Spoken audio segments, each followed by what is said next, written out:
Everyone, my name is Pandu Devarakota. I am presenting this work along with my colleague Vishal Das. Both of us are actually part of Digital Center of Excellence at Shell Technology Center in Houston.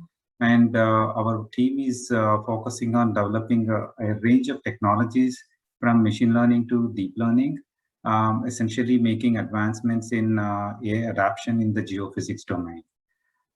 This is a collaborative work with Sergio Santi and Vinay from RocketML. And in this study, we investigated the concept of distributed deep learning on HPC for large-scale computer vision applications by solving a real-world problem in our domain.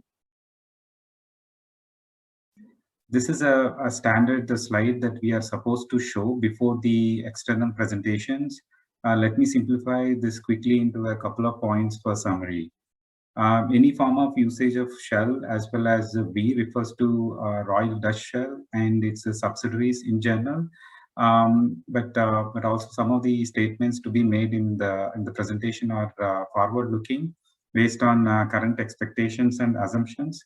So don't make any investment decisions based on the content of the presentation.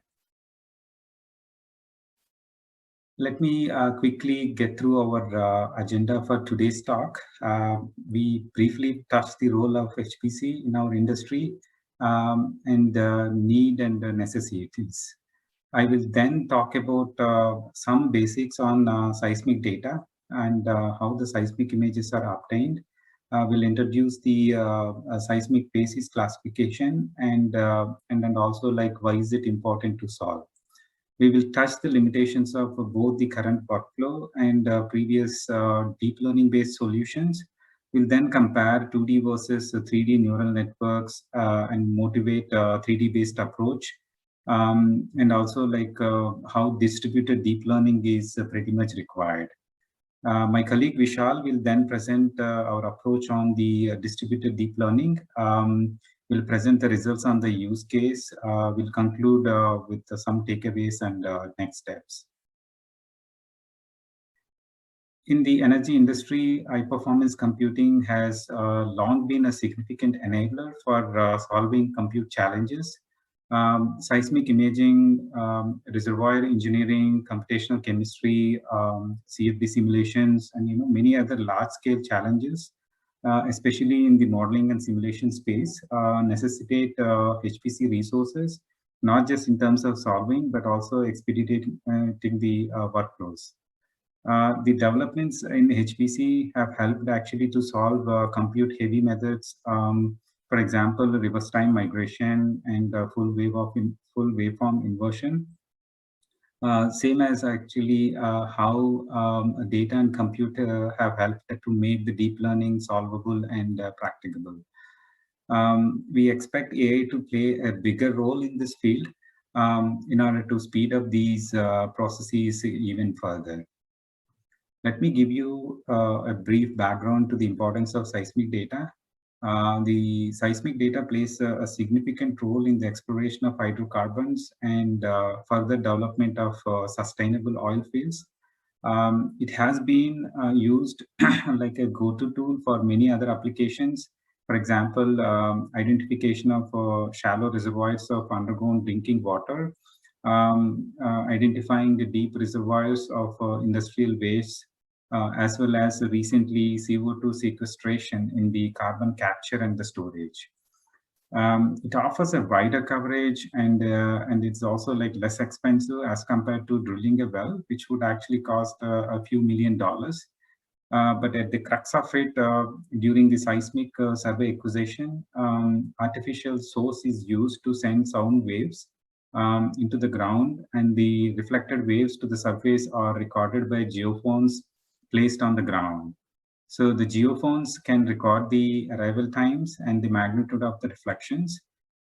Typical acquisition process goes through a standard but pre-planned geometry, acquisition lines to cover the survey of the field. And the final raw seismic data is acquired would actually go through several established steps that consists of like noise removal, reducing the redundant information in the data, but also like migration to depth domain to visualize the subsurface structures, seismic inversion to estimate the subsurface properties. The processed images would highlight the interfaces between Earth's interior, which are nothing but rocks with different properties, which may have different fluid contents in its pores. I think seismic images resemble pretty much like medical ultrasound images of human body, but on a much larger scale. Typical survey covers around 30 kilometers by 30 kilometers in horizontal direction and about like 10 kilometer in depth. And it consists of like more than 1 billion pixels. Let me give you also a bigger picture of seismic processing and imaging workflow. There are several steps applied from raw data to the final interpretable image. Some of these steps would vary from survey to the another, and also human processor to the other human processor. But in a grand scheme of things, one would apply these different functionalities. I don't want to get into the specific details, but some require finding optimal parameters. Other may require actually human assistance for interpretation, especially. But the point is, as a result of all these steps, to get to the final image, the conventional seismic processing step takes about a year. Our goal is actually to reduce the cycle time of this whole workflow.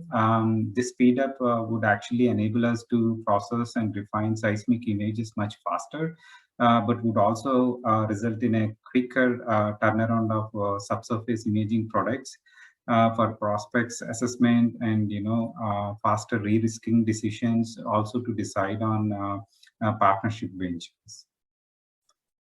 The interfaces delineated by reflection echoes in the seismic images usually mark boundaries between regions containing sediments deposited by different geological processes. And these processes operating in different geographic settings create what we call distinct geologic phases. It's a very domain-specific term to identify rocks of similar composition deposited in a common environment. So some examples are like sand, silt, and mud, and so on and so forth. The interpretation is manual and labor intensive, and typically takes like several weeks depending on the size of the data and also like complexity of the geology. But the process is not just time consuming, but interpretation results are not reproducible for the understandable reasons. I think this is where the problem becomes an ideal candidate for applying the latest and greatest computer vision methods. The image on the right is interpreted by an expert geologist, where each pixel in the seismic image is classified into several phases based on the different patterns. Due to the similarities with the semantic segmentation problems, this topic is attracted applying different deep learning techniques to solve this problem. On the left side, the figure actually shows the number of papers published on this topic. And understandably, this is the number is actually on the rise. On the right side, the plot actually shows the papers that describe or utilize a machine learning approach, which is also on the rise, especially after the deep learning came into mainstream, maybe like 2017 or 18. But the point I wanted to make is like this problem is still unsolved, pretty much alive, and there are still papers being published. Expectantly, a large number of recent papers deal with the application of 2D networks. While many of these approaches produce reasonable results, the 2D based approaches have several limitations. The inferences computed along two or more directions, right, need to be combined together in order to produce the 3D predictions. But this process inadvertently produces artifacts on and also like look non-geologic in 3D in some places. On the other hand, geological patterns are inherently 3D in nature, and 2D based methods may completely miss them. For example, the channel cut, which is depicted here in the figures, may not be resolvable if you look at in some orientations. In case the model is actually making predictions along the direction of the channel cut, it may completely miss it. while it is perfectly visible in the perpendicular directions. Intuitively, the 3D-based approaches should eliminate these limitations. Although 3D networks are attractive, they're much harder to train for many reasons. These networks have substantially a large number of parameters compared to their 2D counterparts, hence takes more time actually to train. But also like finding best hyperparameters, right? It takes even more time because one need to run many experiments. In addition, due to the limitations of available memory on the GPUs, one need to restrict the size of the network and also the sizes of the cube considered for the training. With these compromises, the end result is not really better compared to the best result from 2D network. If you look at the one of the recent papers on this problem published in 2020, the authors have used VGGNet with smaller cubes of sizes like 32 by 32 by 32.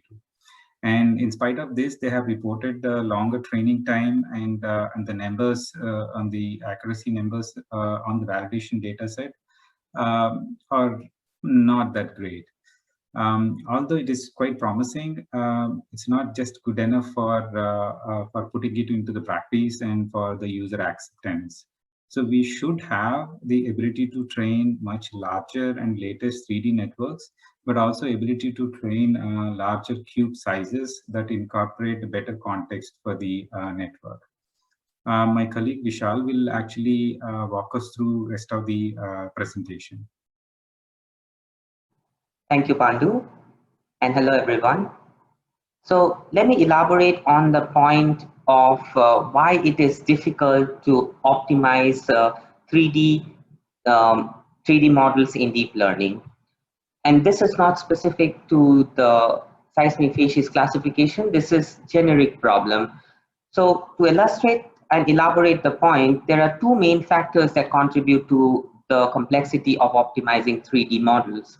The first one is related to compute time, and the second one is related to the peak memory requirements. And to illustrate this point, we have plotted two graphs here. The graph on the left is a graph where we increase the complexity of the 3D UNet by increasing the depth, which in turn increases the number of trainable parameters. And we have plotted it against the time per sample and the peak memory requirement. So as you can see here, as we increase the complexity, the requirements in terms of compute and the memory both increases exponentially. The same happens if we increase the size of the images. So in the plot on your right, we have plotted the various sizes of the image volume, which starts from 32 by 32 by 32, all the way to 256 by 256 by 256. And you can see that both the compute time and the peak memory requirement again increases exponentially. This is a log plot. So there's an exponential increase in the requirements. And for reference, we have plotted the lines corresponding to two popular GPUs that are used in deep learning models. One related to, one is the Tesla RTX 6000 and the other one is Tesla V100. So how do we go about this problem? So that is where the distributed deep learning comes into play. And in this case, we have used RocketML's infrastructure to perform distributed deep learnings that would help us in reducing the compute time and also dealing with the memory requirements for large 3D models. So I will not go into the details of the distributed deep learning because that has been already covered in the previous presentations, but I'd like to emphasize on the point that we are trying to do a scaling as a first-class citizen, and we are trying to push the limits till the limits defined by Amdahl's law. And one thing that is specific for the seismic facies classification problem that we adopted is essentially a data parallel strategy. So what do I mean by that? So we have the training data and we break them into different mini batches. Now this is common in the deep learning world where we break down the data into different mini batches. But we also, in our case specifically, we also separate the mini batches into sub batches. And then we pass this on to different workers or different machines. And these machines simultaneously churn the numbers and try to work towards optimizing the same objective function for all the different model replicas that we have. So at some point they do communicate with each other and they all work towards getting the objective function minimized. So as a result of this strategy and using RocketML's infrastructure of distributed deep learning, we could significantly reduce the training and the inference time for our 3D networks. And this opened up a whole new domain and whole set of experiments that we tried. I'll go into the details of this experiments in a short while. But before that, let me talk into specific details of this problem. So I'll start off with the dataset description itself. So we use the open source public domain data called the Parihaka Seismic Survey. And this is from offshore New Zealand and is open to use for everyone. You can see the seismic section on the top right of the slide. That's basically the Parihaka seismic data. And on the bottom is essentially the labels that are also available. So these labels are essentially manual interpretation done by some domain expert or an expert in seismic interpretation, and they have gone through the whole seismic volume and marked the different seismic facies in different colors shown in the figure on the bottom right hand side. So we have 6 specific classes for this problem, and the size of the volume is 782 by 590 by 1006. So we have split our data into training and test set. So the training data has been used both for training the model and for optimizing the hyperparameters. We kept the test data set completely separate, and we used it only for assessment of how good the model is after it has been trained. So this is how the data set has been split. So we split it in the x-axis. The blue part is the training data, which is 90% of the data set, and the 10% of the data set remaining is the test data set. All right. So like I was mentioning before, with the distributed deep learning, we could easily perform a set of experiments that would help us in optimizing the 3D networks. Now, why did we come up with this? So initially, we started off with some of the basic, 3D unit architectures, and we were running 2D experiments in parallel as well. And we found that, our 3D models were not at par. So this brought us to the whiteboard, and we started, brainstorming about the type of experiments that we should do to improve the prediction. So we chose different knobs, and here I'm showing 5 main knobs that we turned as part of the design of experiments. So the first one is related to the loss function. So we tried different loss functions, the popular ones that are used for semantic segmentation problems. And out of all of these, in fact, the negative log likelihood, but a weighted version of it. So a weighted negative log likelihood loss function provided the best set of results. And I'm going to show you those results in the next slide. We also turned the knobs related to the training data generation itself. So we have the training data generation method, the sample size, which we changed into different sample sizes, and the number of training samples, which went all the way from 1288 to 4116. So let me go into a little bit more details about training data generation steps. So this is an idea that was influenced by our domain knowledge. So what we did was we adopted a strategy, and this was with the domain specific knowledge that the geology was more consistent on the top part of the seismic section and was more varying as we went deeper or increasing Z in the Z direction. So we adopted an increasing Z overlap strategy where we would extract training samples or training images more from the bottom part of the seismic sections. So with an increasing Z overlap, that is what we call the increasing Z overlap. The rest of it are quite self-explanatory. We have another one where we have a constant Z overlap, as in we leave the 5% at the top and 5% at the base out of where we sample the training samples from, and the third one is just a random sampling from the data set. With respect to the sample size and number of training samples, couple of points here. So our final results were with a sample size of 64 cross 64 cross 256, and the number of training samples that we had was around 4,000. That gave us the best results. The network architecture that proved to be best, and we turned this knob as well. The best set of results were using a 3D UNet with a ResNet backbone. So with this design of experiment, we conducted almost 100 experiments, and for each experiment, it took 1.5 hours of GPU time. So this was to train the network for 50 different epochs.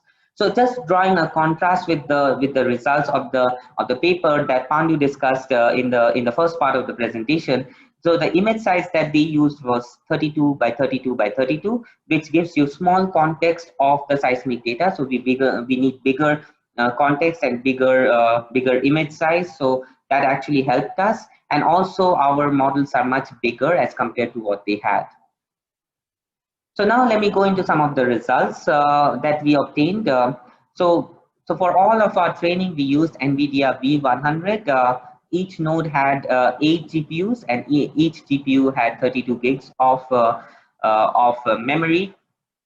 And as I was mentioning to you before, that we have different classes in our seismic facies label, and actually some of these classes were underbalanced. So in order to address this problem, we came up with this strategy of hierarchical seismic facies classification. So what do I mean by that? So we had 3 different networks that we trained independently. So the first network was predicting for only classes 0, 1, 2, and 3. And the classes 4 and 5 were combined into class 1, which is actually the class with the highest support. In the second network, we have a binary classification between anything which is not class 4 and anything which is class 4. And class 4 is the one with the lowest support, and it's also coincidentally the most important class for the seismic facies classification with respect to exploration targets and things like that. So we were very, it was important to get this with reasonable accuracy. The third network is the same as the second network. The only difference being here we are predicting class 5. So in the bottom part of the slides, these are the confusion matrices for all the 3 networks, and I'm going to show you a holistic view of this where we combined all of them together and the final results. The network that gave us the best results was a depth 4 UNet with a ResNet backbone, and it had 13.6 parameters, and the batch size that we used was 64 with the Adam optimizer, the learning rate of 1E-4. It took us almost 2 hours to complete the 50 epochs for this particular network. So now let me show you one of the example cross section of the prediction from a trained network.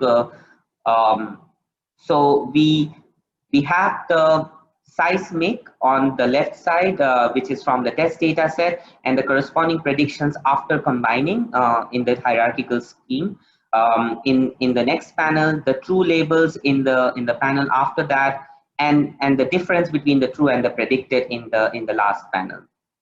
So you can see that we actually did pretty good job in predicting. In fact, this yellow class that you see here, that's the class 4, which is the class which was underbalanced in this case. One quick observation here that I wanted to make is that most of the errors actually lie in the interface in between the classes. And remember, these labels were actually interpretation by an expert interpreter. So there is some sort of uncertainty in the labels itself. So as part of our future work, we are also trying to consider how to take that into consideration while we are predicting the facies, and how to report the correct metrics for the seismic facies classification. Now, this is a holistic view of the confusion matrix along with the scores for the test data set. And as you can see here, we had pretty good precision and recall and F1 score. The lowest one is for class 4, which has the lowest support in here, but the overall accuracy of the network is around 0.93. So let me go into the conclusions for this work.